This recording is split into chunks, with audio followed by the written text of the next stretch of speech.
blocking? Yeah.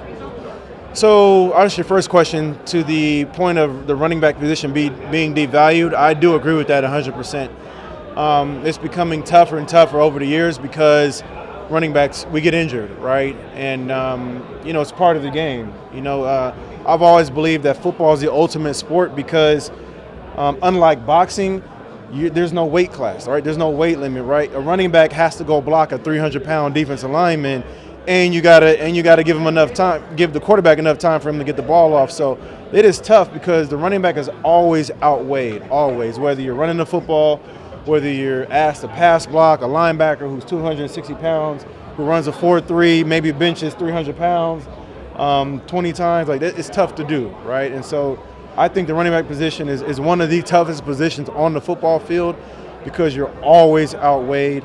And again, to your point, the running back position has been devalued. I'll go a step further, not Zeke, but DeMarco Murray, right? You saw what happened with DeMarco.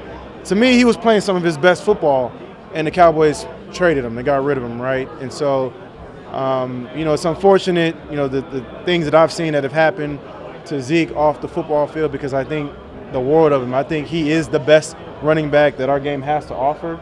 And, hopefully he can, him and the Cowboys can figure this thing out so he can get paid because you only get so much time as a running back, right? And anytime I get a chance to speak to some of the young guys, I try to, at least pass on some knowledge that, even if you played 2 or 3 years in the league, you're already closer to the end than you are to the beginning. And that's because the average career in the NFL is 3 to 4 years. And for a running back, it's probably even shorter. I do agree that the running back position is being devalued. Can you repeat your second question? Sorry. Let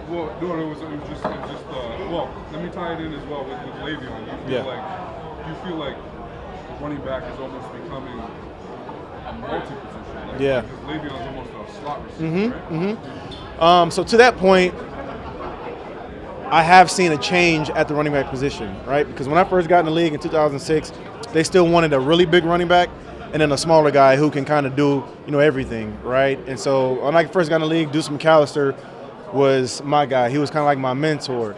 And now you've seen the game evolve to the Patriots who only use small backs. I don't even think they have a big running back on their team. Maybe the fullback, that's it. But when the whole situation was going on with Le'Veon Bell, one of the things that really bothered me was he accounted for about 50% of that offensive production, both running the football and catching the football. And yet the Steelers wanted to box him into a category as strictly running back, but he was more than that, right? So what is a running back supposed to do? Are we supposed to say no to the extra touches at the receiver position or catching the football out of the backfield because we're not going to get paid like that? Because at the end of the day, it is still a business, right? And so you still have to approach it like that, the same way the team is approaching it like that too. So, to me, I hated what I saw Le'Veon go through because I felt like he should have got paid as an athlete, as a playmaker, not as a running back because he was much more than that. And he was the workhorse of that Pittsburgh Steelers offense, right? To me, he opened up the passing game for Antonio Brown, for Juju, for all the other guys, for Ben Roethlisberger, because he put so much pressure on the defense to focus on him in the run game.